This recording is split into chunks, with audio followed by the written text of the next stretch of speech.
Today, we are going to talk about the internet, and more specifically, the death of the internet. But don't be scared, because we're also going to talk about the rebirth, right? The new internet and the hope for this new reality. So, if you are looking for the best expressions in relation to technology, in relation to sociology, culture, all of that, you've come to the right place. So, welcome everyone to your English class. We are going to have an amazing conversation about the internet. We're going to start with the past and what the internet used to be.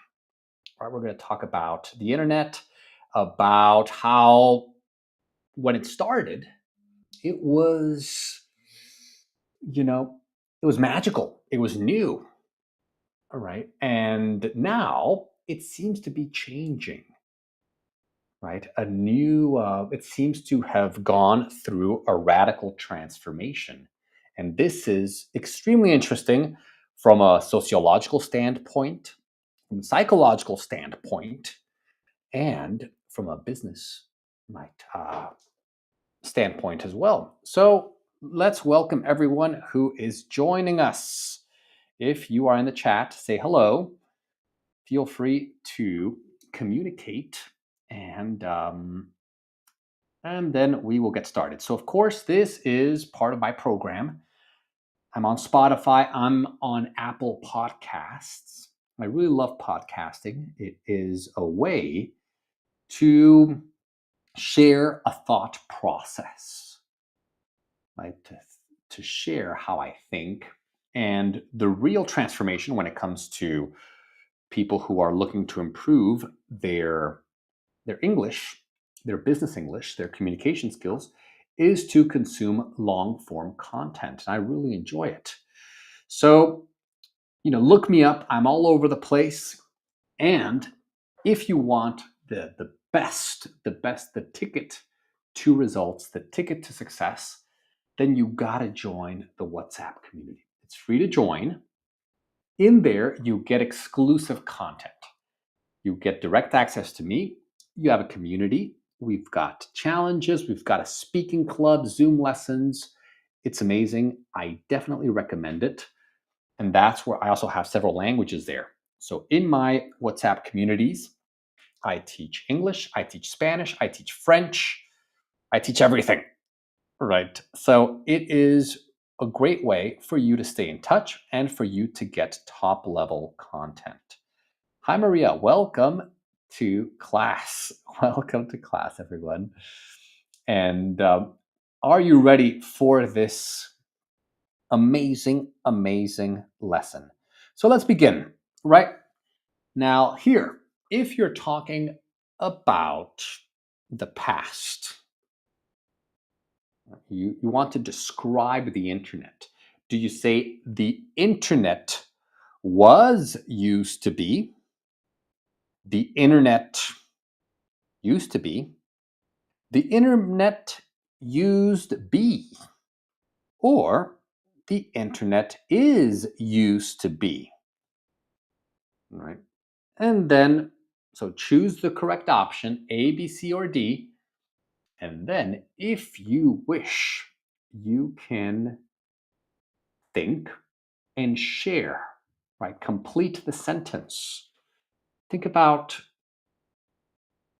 the early years of the internet, right? The 90s. I was alive in the 90s.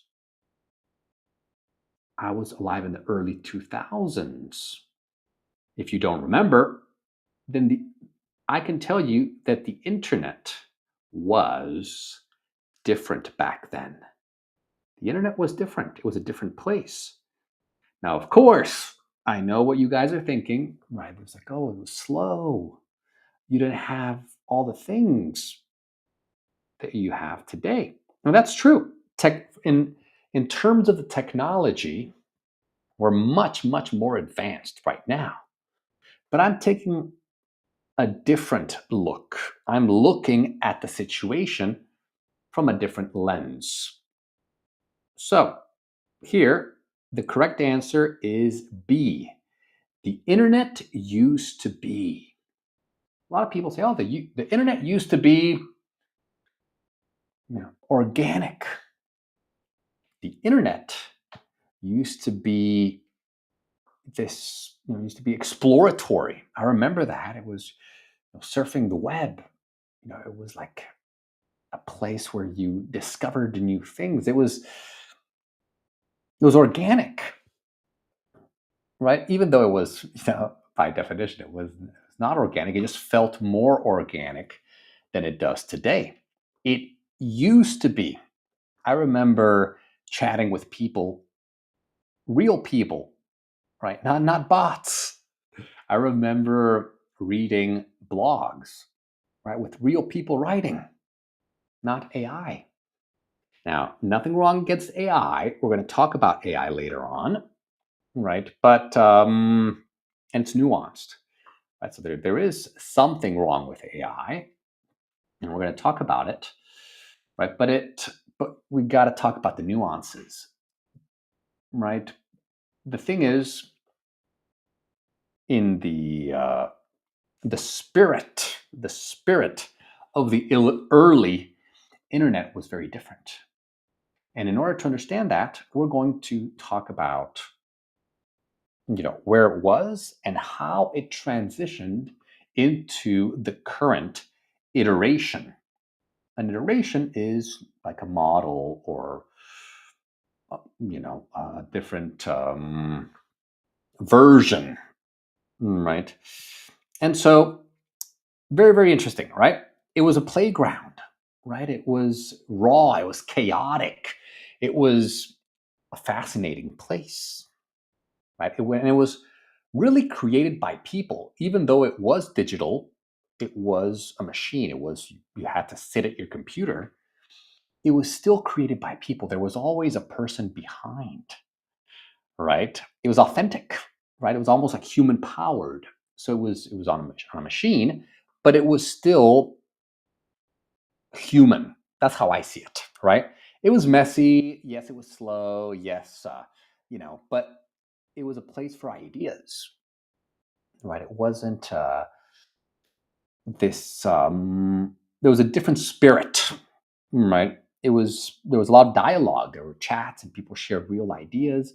You Bots didn't exist, so you knew that if you read a comment, it was a real person.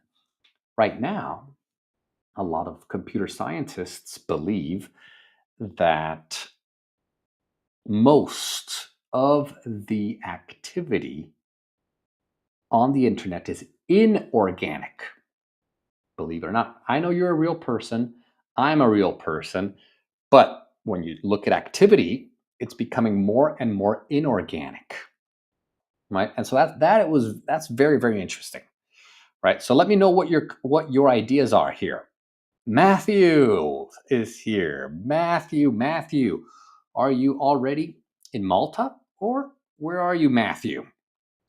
Are you in Malta right now? All right. So we're talking about the internet, the history of the internet. So the internet used to be, when I was a kid, when I was born in 1985. So I was a teenager in the 90s, and the internet was a playground. The internet used to be a grassroot or a root grass space. Right. So think about this. Right. Wait, well, first of all, which one is right? Not both are right. One of them is correct.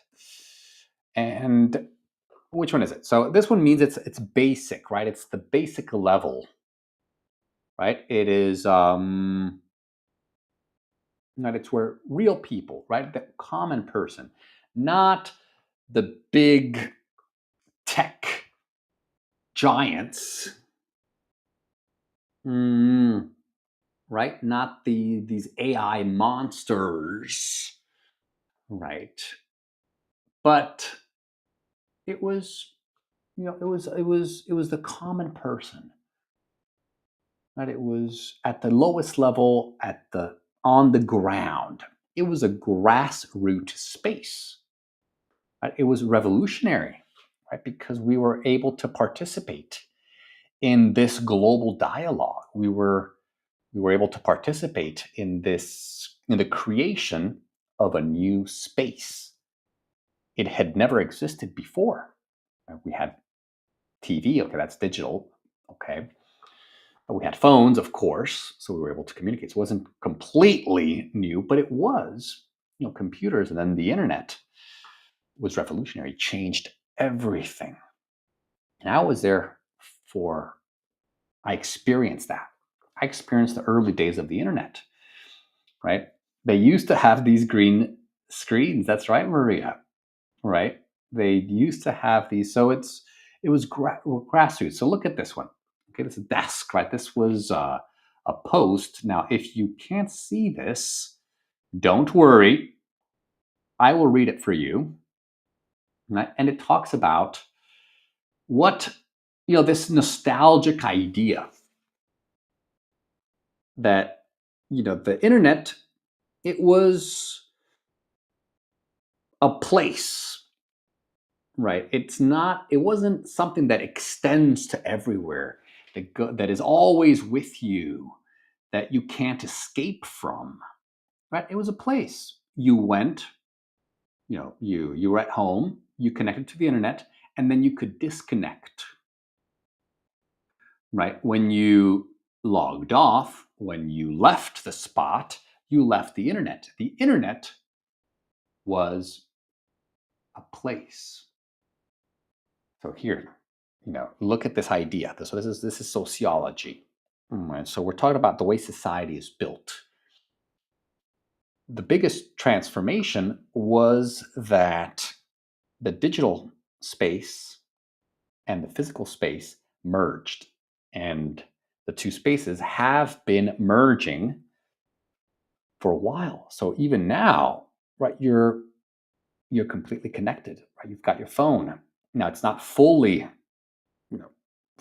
merged yet, but you can see this process, right? That slowly you're basically, the internet will be everything. You won't be able to escape the internet. The internet will be everywhere, and it'll be everywhere. And so a lot of people will be like, well, that's great. I'll get 5G no matter where. I'll get my Starlink connection. I'll be able to play my games. I'll be able to watch YouTube everywhere. And if that's what you believe, you're not completely wrong, right? There will be some benefits to that, of course. But what if you can't escape? What if your mental health requires you to step away from that? Right? What if the actors on the internet, which we'll talk about in a little bit, are not there for your good? What if there are some, less than optimal actors, right, that are negatively influencing your state of mind, right? Well, you won't be able to escape from that. We used to be able to escape, but now with this omnipresent internet, it's creeping up. Now, don't be scared, because later on, throughout the lesson, I will show you how I'll give you some hope. Right? I'll talk about technology. The hero, or the possible hero, it's still not. It's rising. So, but a solution. Let's put it that way. Right? It made. Oh yeah, of course. It had some. The early internet was not perfect. Of course, it was slow. It made this weird noise. You didn't have everything. But remember, I'm not talking about. Of course, right now we've got fives you got super fast. That we're not talking about that. We're talking about the sociological aspect of it. Right? So people shared free ideas. People shared ideas free. People shared ideas freely, or people shared freely ideas. What construction is correct? A, B, C, or D? Right. So of course it's slow, but we gotta read into it a little bit deeper, guys. Don't just be superficial and say, "Oh, it was slow, so it was bad," right? Or it was now there's a lot more content, so it's good. Of course, we're talking about, we're taking an intellectual, sociological kind of perspective. And so here we're talking about the flow of ideas. Right? People, it was the early days. People shared ideas freely. People shared ideas freely. Right? So why is it freely? Because freely is an adverb and it describes share, how you share. It doesn't describe, it's not an adjective like a free burger, right? A free burger. Everyone wants a free burger. Well, free burger describes, free is an adjective. Adjectives describe nouns. They describe things. A free burger, a free, a free course, right? A free class is a free class. Not all of my classes are free. I teach companies, I teach individuals, I have my paid program, but this is free. It's a free class for you, right? And so, but this is how you share ideas freely. Freely is an adverb. It describes the verb share. Adverbs describe verbs. And how do you share? Well, you share freely. So there was this spirit of you can write anything on the internet. You could be authentic, right? Your ideas flowed, right? It was real. Oh, Carmen is in Greece, is on vacation. That's amazing, right? So we're talking about the internet comments. So welcome. We're having a discussion about the transformation of the internet, right? And how it has gone through it's had its own story. It's had its various transformations, right? And so we're talking about the sociological elements of the internet in the early, right? So it used to be a grassroots human-powered space, right? Every website, every blog post, every comment had a person behind it. It was not perfect. It wasn't as shiny as it is now. It wasn't as fast. Some of these early websites look terrible, terrible, terrible, right? But it was real, right? And so this this kind of lays out the main idea, right? People share ideas freely. They built communities.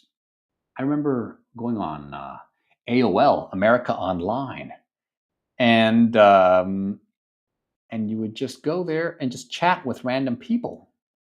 Be like, hey, and you would put like, you know, age, age, city, sex, but not like sex in like that way, but like the male or female.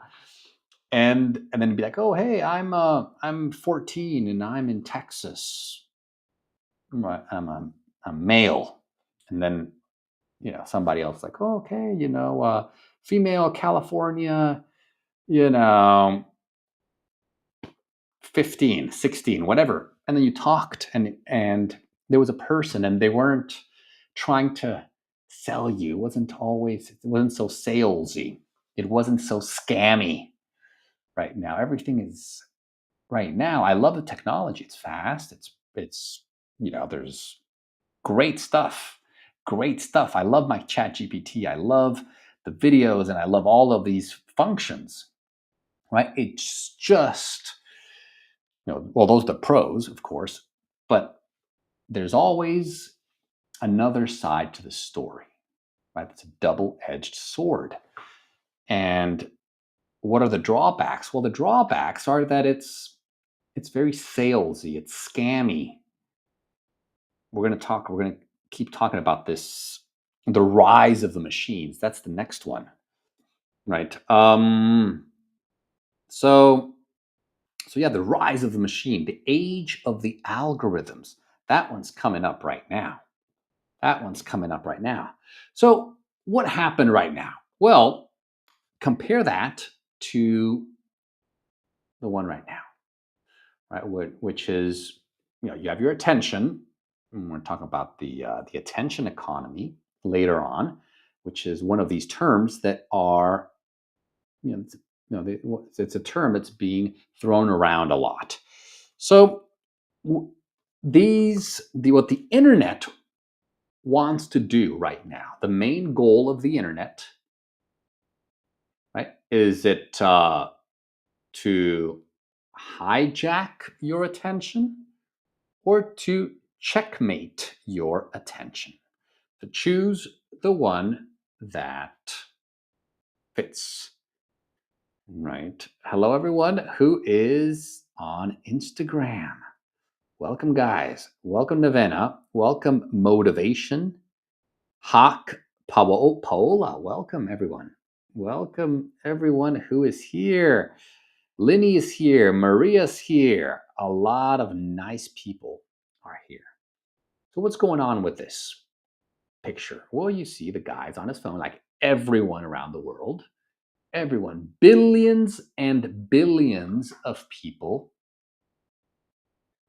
are on their phones all around the world, right? And their attention is being very good, hijacked. Yes, we'll see you. We'll see. Enjoy your vacation, Common. Definitely do enjoy. Don't forget to enjoy.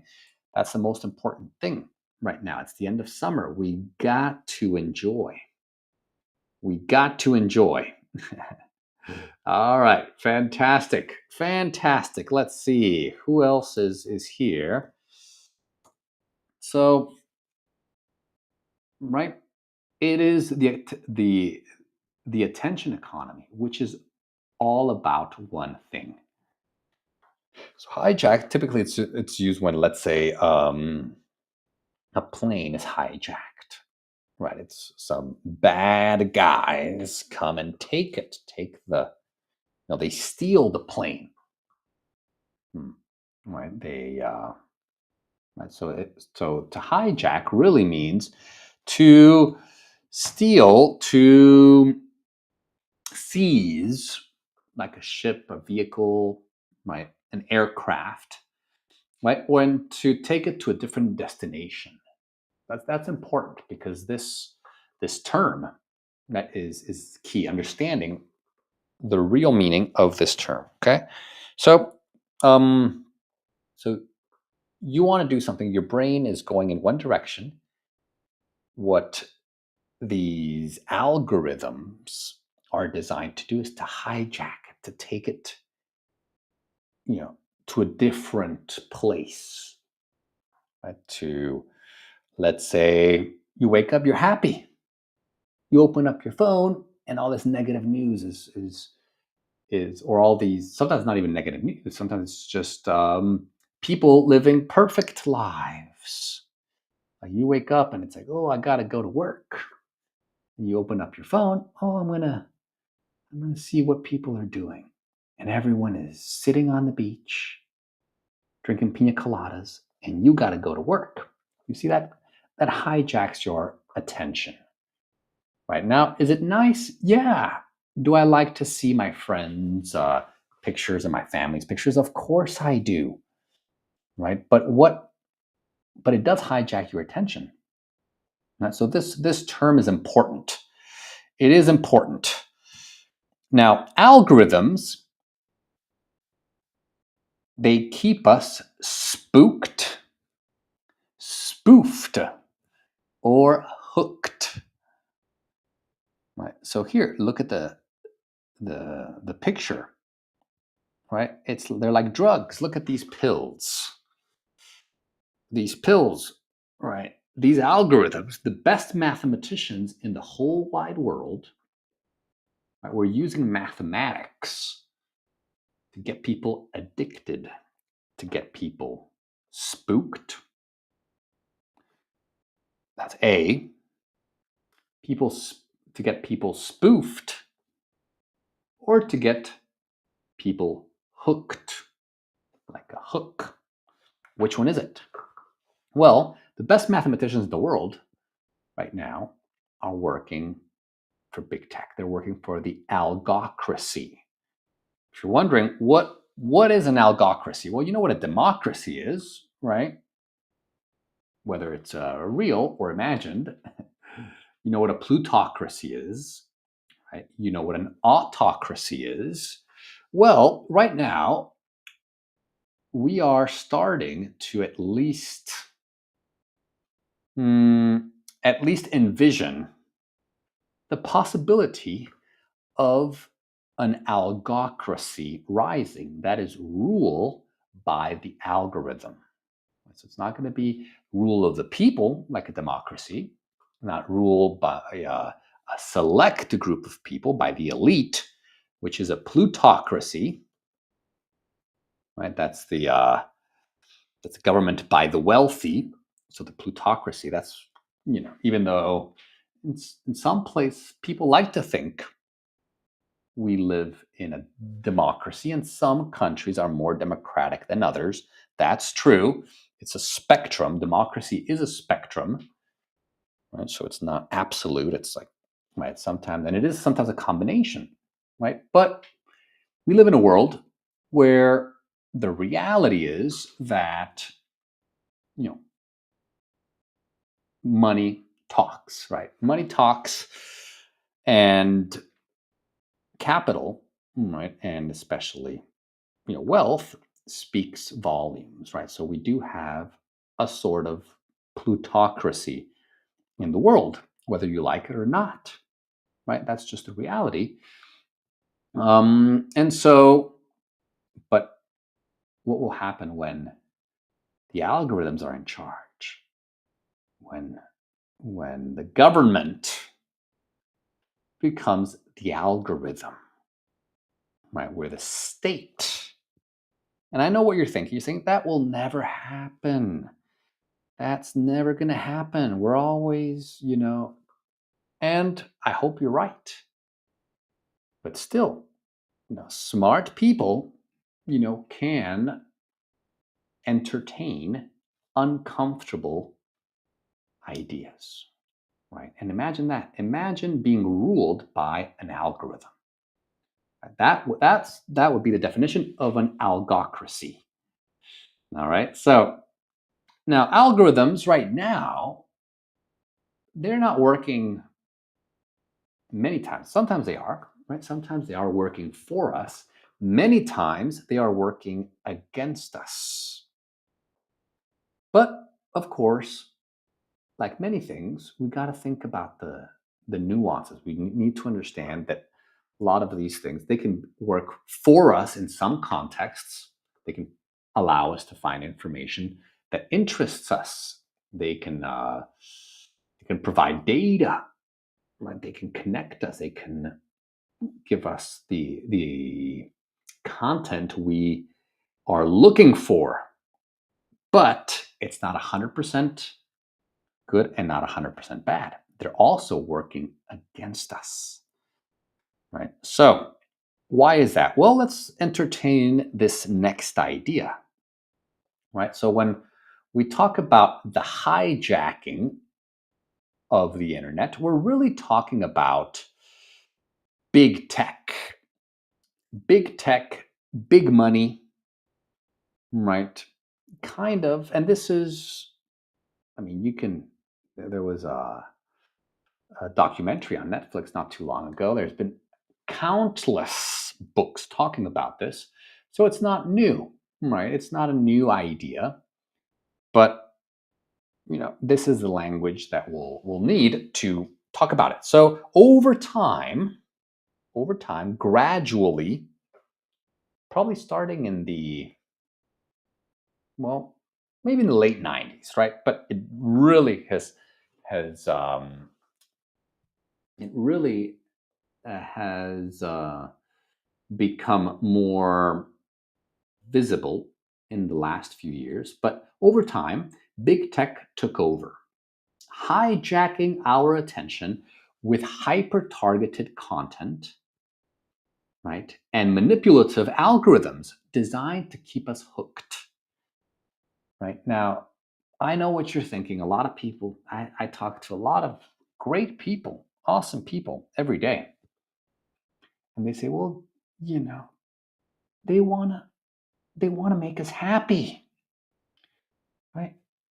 They want to give us the content that we desire, right? How is that bad? I like cars, right? And the algorithm gives me cars, gives me videos and pictures and information, right? Posts about content that I enjoy. How is that a bad thing? Right. Well, it's again, we need to evaluate the situation with a very high IQ. And this is why I say, we got to work. We got to work our minds. We have to, you know, make an effort to really find the nuances here. On the one hand, yes, the algorithms give us they feed us what we want, but at the same time, but that itself becomes what becomes a weapon, you could say, because it gets us hooked, it gets us addicted to the content, and it gets us addicted to the basically to the platform. And so it's all about hijacking your attention, right? So these this is what we're talking about here. We're talking about the rise of the machines, right?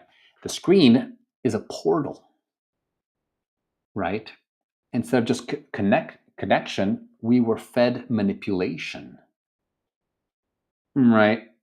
Even now, it's even worse. Right now, you see all these fake. Before it was okay. We were still being manipulated in the algorithms, but at least there was a human being on the other side. There was a human being creating a video. Right now, some of these videos are 100% AI generated, right? So you hear how it's all these AI generated voices and voiceovers, and it doesn't feel real, right? At first, I was like, "Oh, that's so cool! This is so cool! Wow, look at this technology! It's so amazing." Now I'm kind of like, "Oh, it's kind of annoying." It is kind of annoying, right? And corporations, right? We were talking about big tech. Well, they're all about making a buck. They're all about making profit. So that's where the attention economy was born, right? That's where the so here, let's look at that. So when content, well, it can be thumbnails, it can be headlines, it can be even there's a specific term, and it's a little bit archaic. It's a little bit old. It's an expression that means to get you to click. All right. Now people don't click, people tap, but this term is still used. Is it click smash, click fish? clickbait or click get? Which one is it? Right? And so click on this one. That's where like you go to go to YouTube and there's people, there's like all these faces, super expressive face with red letters and a big crocodile or whatever. And that's what that's what we see everywhere. You see it, just like getting. It's even called a hook. Get you hooked. Get you glued to the screen. Get you to click everywhere you look. You just open up your phone and it's just a barrage of attacks on your attention to get you. Hey, click me, click me. Hey, come here, click me. I'm interesting. This is crazy. You gotta check it out. Hey, this I got a secret that you can't find anywhere else. Hey, have you ever blah blah blah? It's just I sometimes feel like it's an attack on my brain, right? Exactly. Internet addiction, it's a psychological disorder, right? It is a real, mental illness is off the charts, right? So here we have clickbait, right? So that's a keyword, clickbait, right? So what once felt organic and spontaneous has been replaced by automation, right? This clickbait, this digital noise. Have you ever felt like it's just digital noise? It gives you a headache. It's just, it's, I don't want to be the negative guy because I'm not, I'm very positive. Oops. Oh, okay. Sorry about that, guys. Lost this right here. Hopefully we'll get it back. Okay. Yeah. It is back, guys. And so, yeah, it's just a lot of digital noise, a lot of bots, a lot of, and now more and more of it is generated by AI, right? And then you also see all these cringe faces, and it's just kind of it's changed, right? It's just changed, and sometimes, I wish there were an alternative. I wish it wasn't so spammy, so scammy, so salesy, right? I wish there were, a fast internet, all the good stuff about the internet, but without all of the cringe stuff.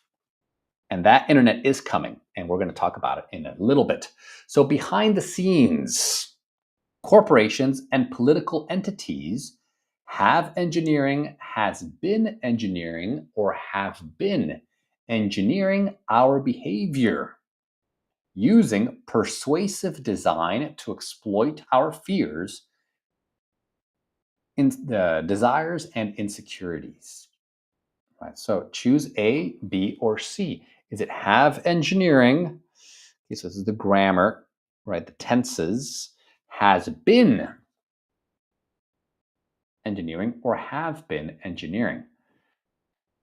Right. And social engineering is a real thing. Right. Before it was sociologists. It were the intellectuals. Right now, it's the algorithm masters. They're the social engineers, right? Of course, you still have a human element, right? But less and less. And so yes, society is being engineered right now.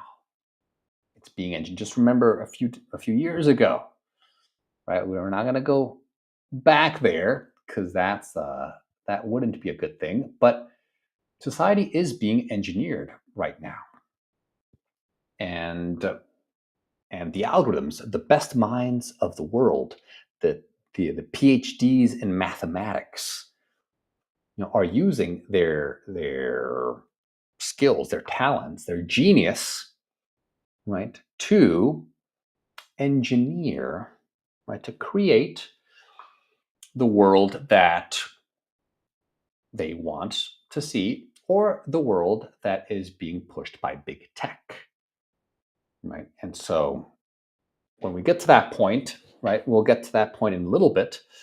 It just depends, right, where you stand on that note, right? It was, mm, you know, people say, well, algorithms are neutral, but they're neutral. They can be. It's who's behind it, and that's true, right? Who's behind? So if algorithms are that this algocracy, this rising algocracy, ruled by the algorithm, you know, if it's can it be good for? Can it be used for good? Right? Is it being used for evil? What's going on? Right? Who's behind it? Right? Does it have a mind of its own? If all these people are being almost like harassed, right? It's almost, I've even heard some sociologists and some very smart people, right? Very, very smart people, intellectuals, calling it almost from a clinical perspective, from a psychological perspective, almost like abuse. So a lot of these algorithms, they're acting more and more abusive towards the population, right? Engineering them, creating fear, bringing out the worst, right? Insecurity, narcissism. Narcissism is off the charts, guys. Off the charts. And, right, what's, is that a good thing? Is that a good thing?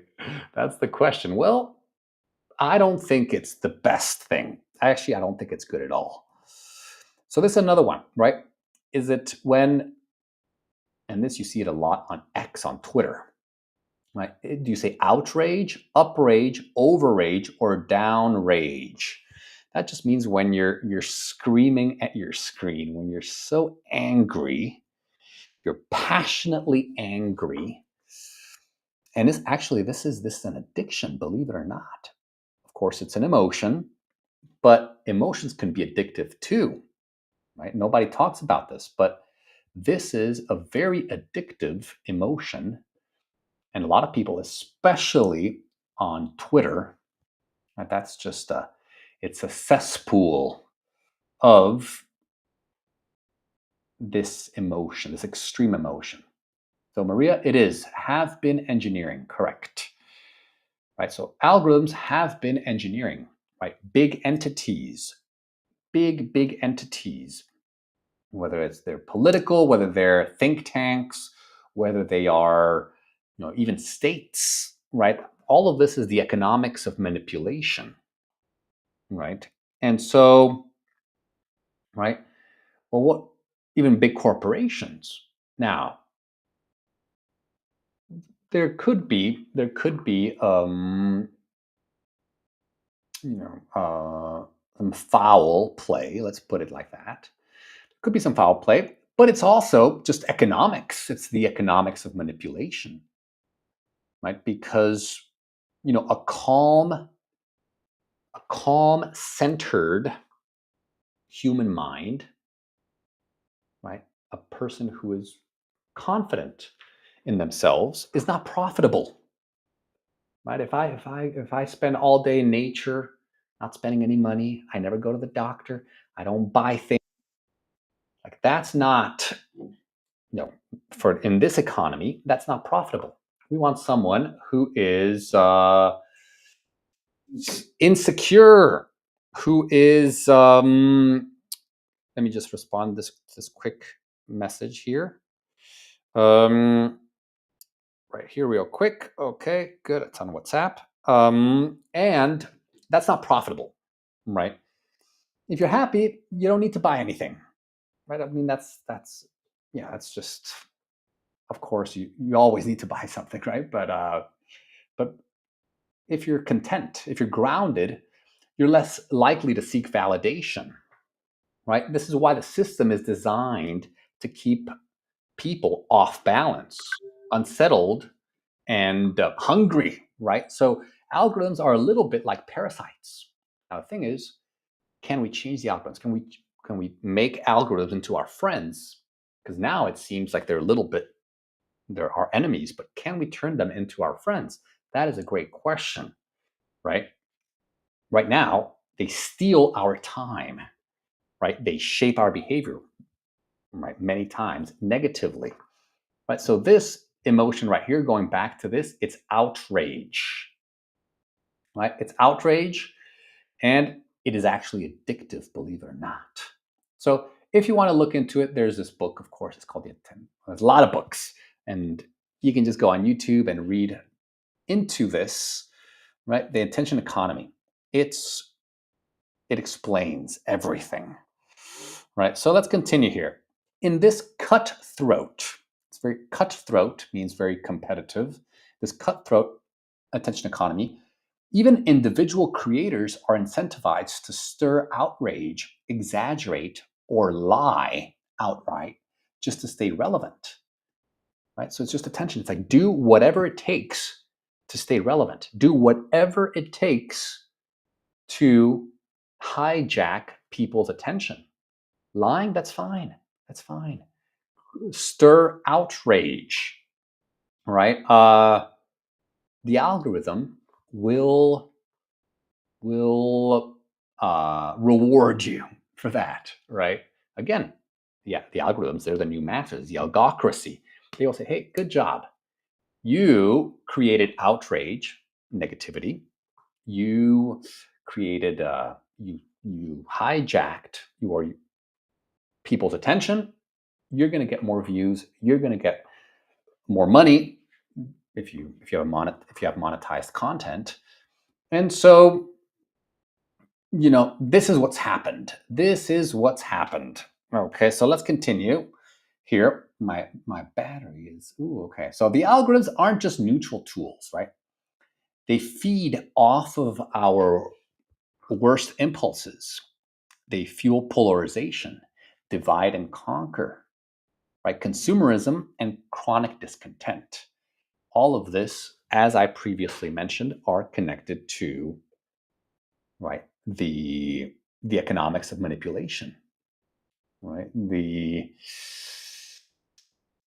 It's unfortunate, right? But our current business model doesn't reward, contentment, peace, tranquility, right? The business model feeds off of negative human emotion in many circumstances. Now, you're probably different, right? If you're here, you're not on, you're probably a different kind of person. But yeah, it's no exaggeration to say that today's internet has become a digital jungle, right? A toxic ecosystem where truth is buried, egos are inflated, and everyone is selling something, right? And I like this meme, hell is digital. Sometimes it feels like it. Now, I love the internet. I love social media. I love to stay in touch. I work online. Everything that all of my income comes from the digital world. So I'm in a way part of it, but I'm trying to create a positive space, right? To make people think. I'm trying to share my ideas, right? And to use the best vocabulary, the best thought process with others, and ultimately to have a constructive conversation and a constructive relationship where we can think about our world and reach a happier existence, right? And so yeah, right. We talk about narcissism. We talk about these ecosystem. It's a digital jungle. Everyone is selling something.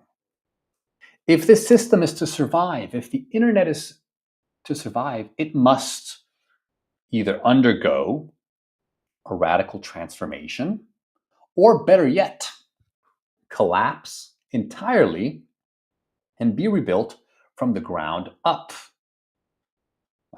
Like the saying, solve et coagula, right? Destroy. The old needs to be destroyed for the new to be rebuilt, right? Kind of like a phoenix that rises from the ashes. Right? So the ashes, that's the old internet.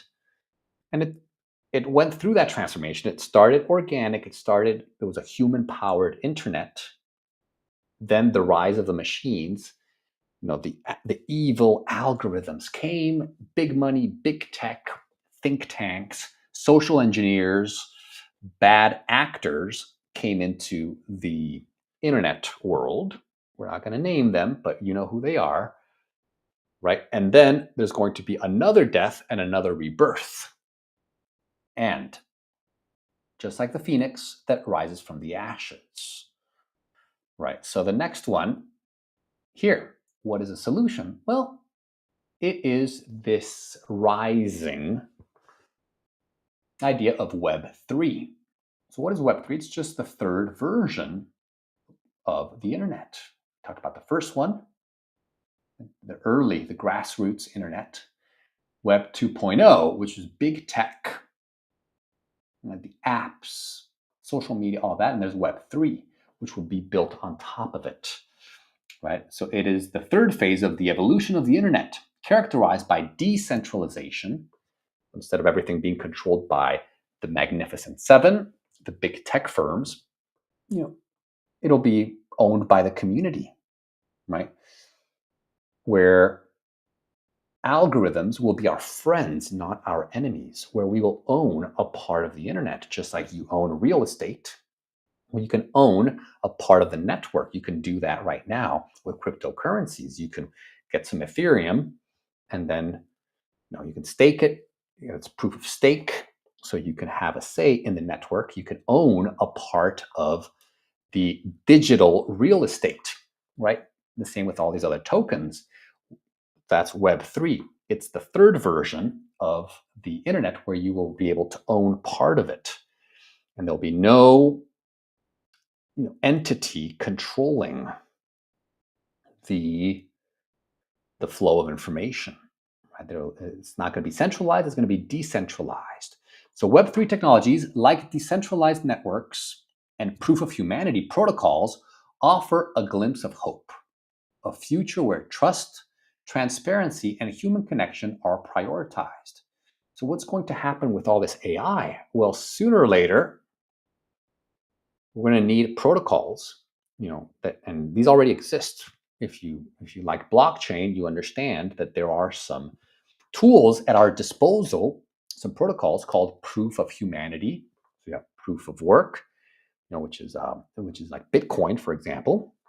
It's not the only one. There's several proof of work. There's proof of stake. Right? But there's also proof of humanity, which is a protocol, which is pretty much just code. It's computer code that authenticates the humanity of the user. So in a world of AI, where everything is AI, everything is fake, Web3 will say, no, we're going to make sure that it's only people are allowed on this network. Only real people are allowed to interact, right? To participate in the discussion, right? And then, of course, different code, different communities will come and say, oh, we don't want big corporations. We don't want big money, right? So they can put it in the code, and then these protocols will be able, through the code, through the algorithm, protect the integrity of the community. Say, we don't want political entities manipulating our ideas. We want, real people, having conversations, right? We don't want bad actors. That we just want to have, simple human conversations. We don't want these AI bots. They're spamming and trying and creating these fake AI influencers. I want to talk to real humans. Those are the protocols of Web3, most notably proof of humanity, that are coming they're becoming more relevant and more that are needed in this world. So while the current internet may be spiraling out of control, we still have a choice, right? We can log off, of course, right? We can talk to our friends. We can tune into reality. But most importantly, we can help shape the birth of a better one, right? Because the internet doesn't have to be, right, a gulag. It doesn't have to be a prison. The internet can be, we can go back to the spirit of the original internet, but powered by high tech, right? Advanced technologies, right? So we can have the best of both worlds. We can have the spirit of the old internet and the technology of the second one. And that's the promise of Web 3, combining the spirit of the early days of the internet, the spirit of Web 1, right? The innovation, right? And the tech of Web 2, and then building with better tech, AI, but a human element and an AI and an algocracy that serves humanity instead of destroying it. That is the lesson for today. Hope you enjoyed it. Hope if something was interesting, if you enjoyed something, or if something made you think, or if you disagree. I love when people disagree with me because then I can learn. I can learn, I can see, I can understand people, right? And I can always grow because it's all about growth. Remember that.